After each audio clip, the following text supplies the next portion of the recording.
Assalamualaikum warahmatullahi wabarakatuh. Kali ini kita akan membahas tentang present perfect tense. Nah, jika kita sudah pernah membahas tentang simple present dan present continuous, maka tenses lain yang berada dalam lingkup kategori present tenses yang perlu untuk kita bahas adalah present perfect tense. Nah, apa sih present perfect tense dan untuk apa kegunaannya? Langsung saja kita bahas.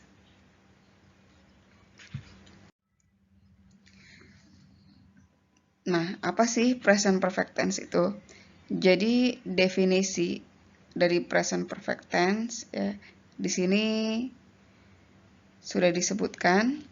Present perfect tense is used to express actions that occurred at a non-specific time. Jadi intinya present perfect tense itu kita gunakan ketika kita menyatakan kegiatan atau peristiwa yang dimulai dari masa lalu tapi masih berlanjut hingga saat ini dalam waktu yang tidak spesifik atau dalam waktu yang tidak ditentukan. Nah, jadi singkatnya atau intinya present perfect tense itu kita gunakan untuk menyatakan peristiwa yang sudah kita lakukan atau pernah kita lakukan, tapi kita tidak jelaskan waktunya secara spesifik atau secara jelas. Misalnya, ketika kita bilang, saya pernah makan pizza, tapi kita tidak menyebutkan waktunya. Nah, itu bisa dikategorikan dalam present perfect tense. Atau apalagi contohnya, saya sudah pernah ke Pulau Raja Ampat. Nah, itu juga sudah pernah dilakukan tapi tidak disebutkan atau tidak dispesifikkan waktunya. Nah, jadi present perfect tense itu seperti itu. Peristiwa atau kegiatan yang sudah kita lakukan atau pernah kita lakukan, tapi waktunya tidak jelas atau tidak spesifik.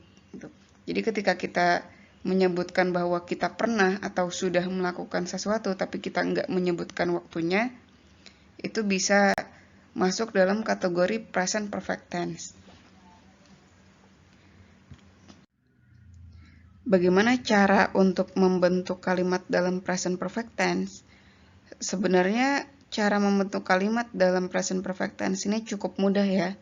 Kita hanya perlu memasukkan subjek, lalu tambahkan kata have atau has dan kata kerja bentuk ketiga atau verb 3.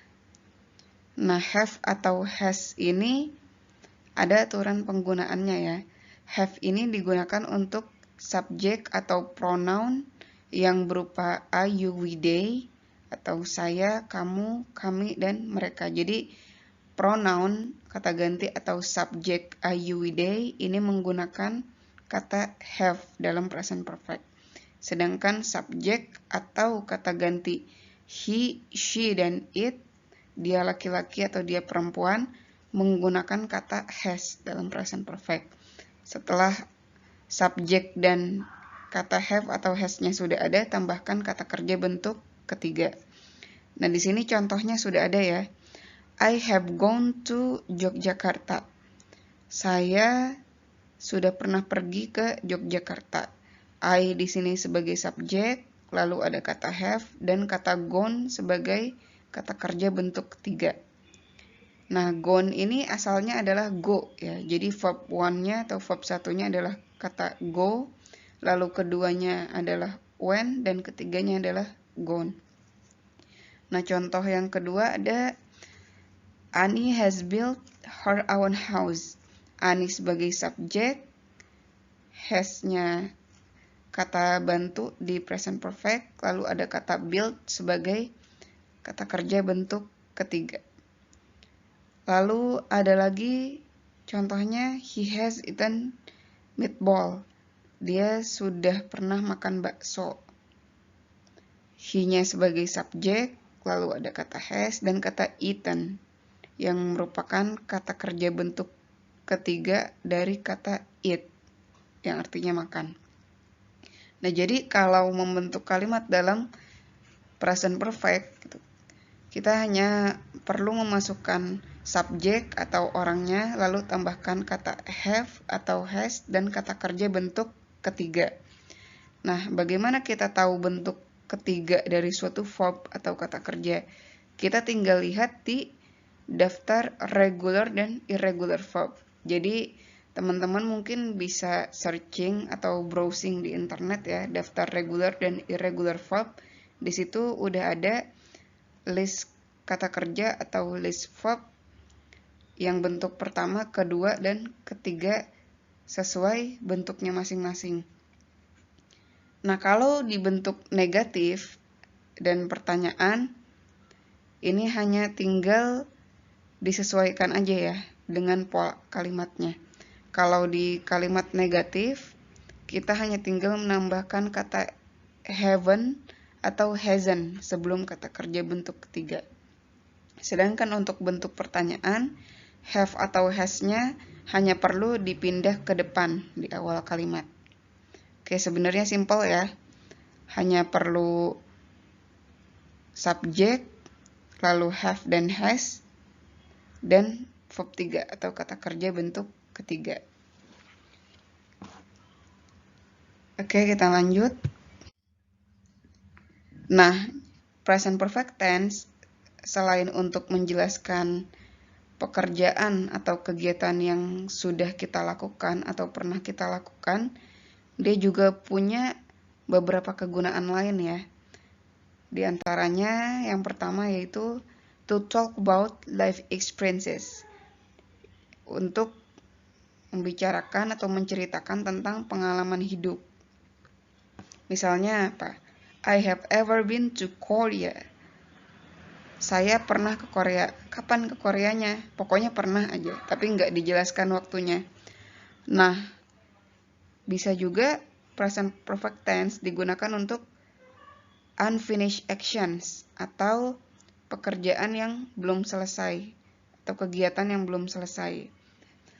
Nah, contohnya apa? Di sini contohnya I have lived here for 3 years. Saya pernah tinggal di sini selama 3 tahun.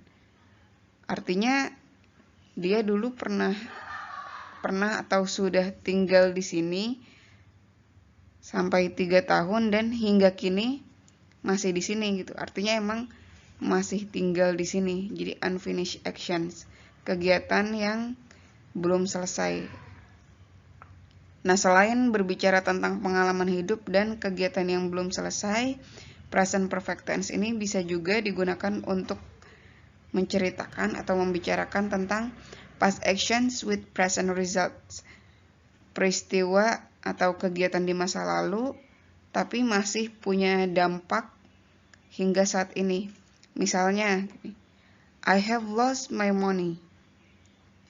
Peristiwanya udah lama.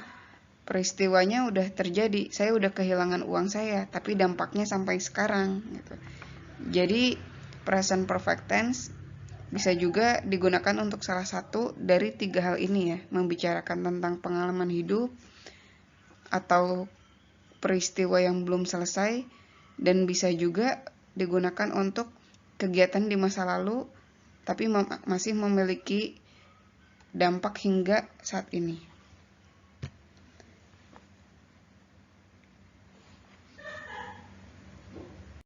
Nah, berikutnya time signal atau keterangan waktu yang digunakan dalam present perfect tense diantaranya adalah ever, never, already, yet, still, just, atau kita menggunakan since dan for yang disertai dengan keterangan waktunya.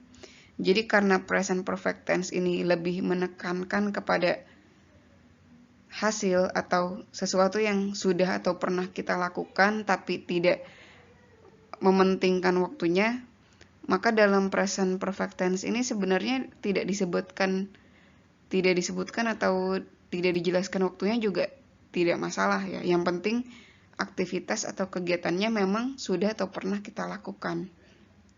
Jadi ketika kita bilang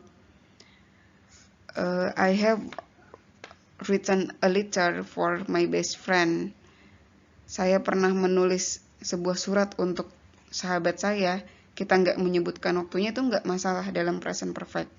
Atau misalnya kita bilang,